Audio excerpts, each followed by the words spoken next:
ओम नमः शिवाय। हर हर महादेव।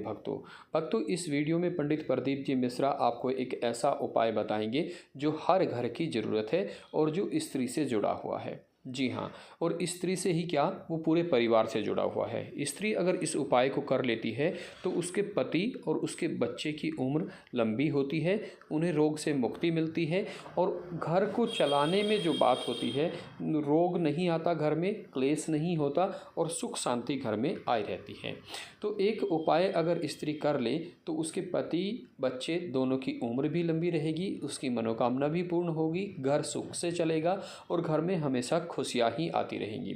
तो पंडित प्रदीप जी मिश्रा की इस कथा को आइए सुनते हैं। ओम नमः शिवाय। हर हर महादेव। श्री शिवाय नमस्तुभ्यम। किसी को दुख नहीं देना, किसी को कष्ट नहीं देना। के चक्कर में अगर दूसरा दुखी हो रहा है तो वो दुख नहीं। अपने चक्कर में किसी को कष्ट नहीं होना चाहिए।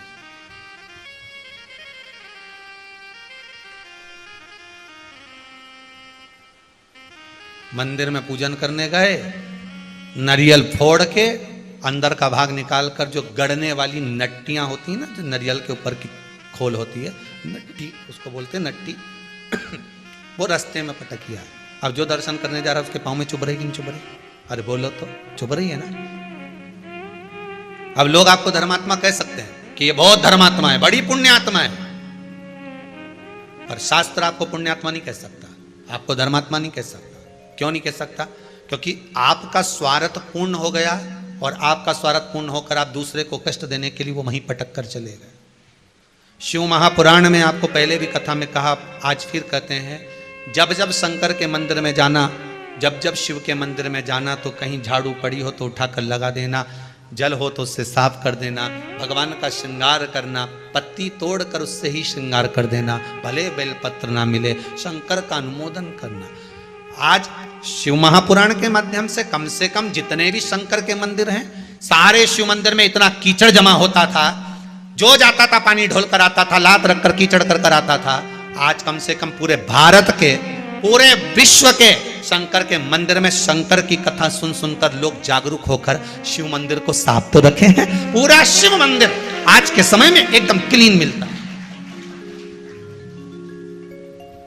लोग जान गए कि शंकर के मंदिर में दिया लगाने का क्या फल है, शंकर को बेलपत्र चढ़ाने का क्या फल है, शंकर के मंदिर में बुआरी काटने का, झाड़ू लगाने का, पोछा लगाने का, शिव को, उस मंदिर को क्लीन करने का क्या फल। समझ गए? अब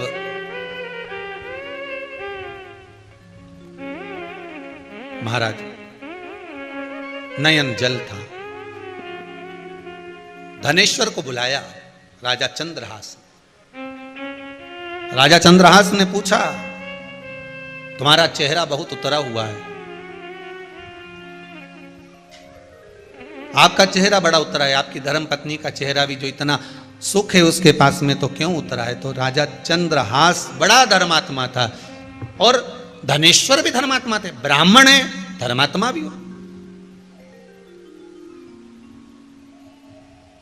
बड़े धर्मात्मा थे। क्या बात है, आपका चेहरा उतरा हुआ है?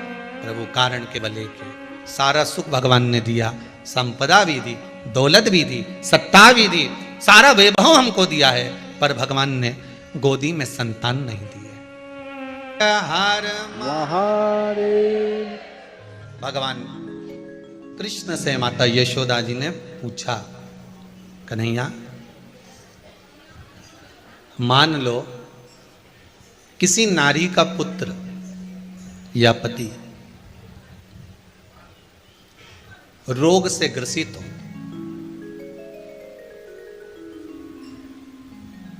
उसके पति की या पुत्र की आयु थोड़ी सी हो,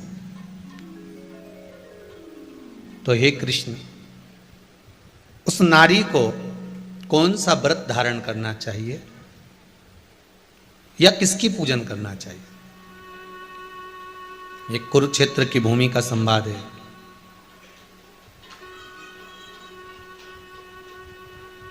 भगवान कह रहे हैं, मां, अगर नारी अपने पुत्र और अपने पति के लिए, उसकी उम्र की वृद्धि के लिए, रोग मुक्ति के लिए विश्व के ताप को कम करने वाले चंद्रदेव की आराधना पूर्णिमा के व्रत को धारण करती है तो नारी उस व्रत के प्रभाव से अपने पुत्र और पति की बीमारी को, रोग को हर लेती है।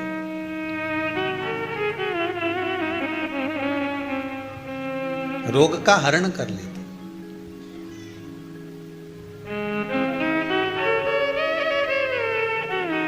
महाराज, जो बच्चा बुद्धि से विकलांग हो, विद्या में कमजोर हो, परीक्षा हॉल में पेपर देते समय भूल जाता हो,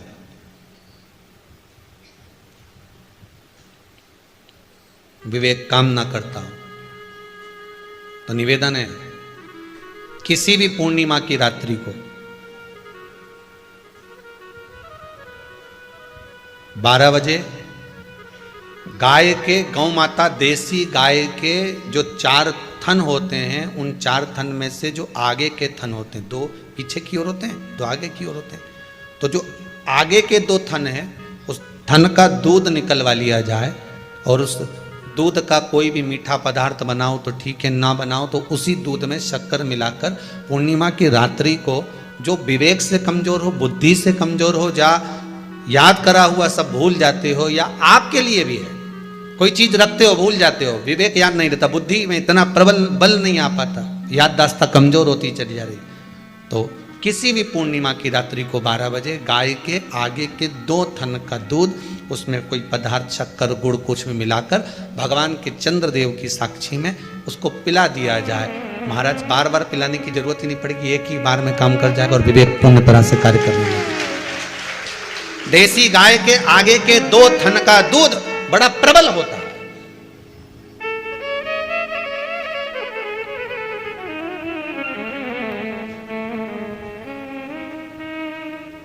पूर्णिमा की रात्रि को 12 बजे उसका प्रयोग किया जाए।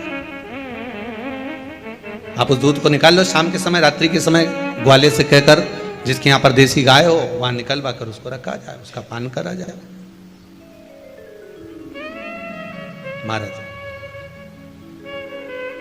रोग बीमारी में प्रबलता है तो मां यशोदा जी जग कल्याण के लिए पूछ रही है, संपूर्ण विश्व के कल्याण के लिए।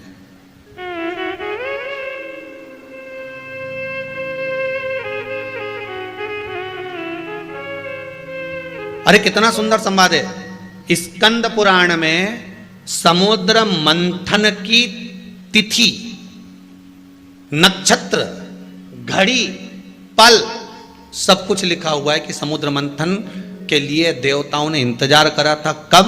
जब चंद्र का प्रभाव पूर्ण हो। जब चंद्र का प्रभाव पूर्ण होगा तब जो मंथन होगा, उस मंथन का जो सुख होगा वो जीवन को आनंद दे जाएगा। हो सकेगा तो कल की कथा में मंथन के लिए जो समय स्कंद पुराण में कहा गया कि ये समय में चंद्र प्रबल होगा, उस चंद्र की प्रबलता में मंथन का कार्य प्रारंभ करा जाए। देवता और राक्षस मिलकर मंथन करें। कल की कथा में वो पल, वो समय भी बताएंगे कि क्यों इंतजार कर रहे हैं कि चंद्र प्रबल हो तब हो।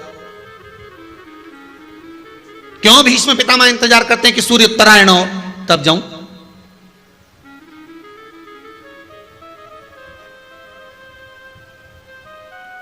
जब देवता 33 कोटि देवता उस चंद्र के इंतजार में रहते हैं कि ये चंद्र प्रबल होगा, तब जाकर ये चंद्र यहां पहुंचेगा, तब जाकर हम मंथन करेंगे, तब जाकर वो अमृत मिलेगा, और उस अमृत को देवता धारण करेंगे तो वो आनंद पा जाएंगे।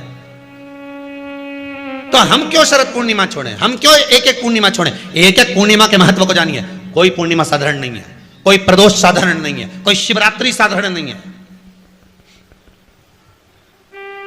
12 महीने शिवरात्रि पड़ती है,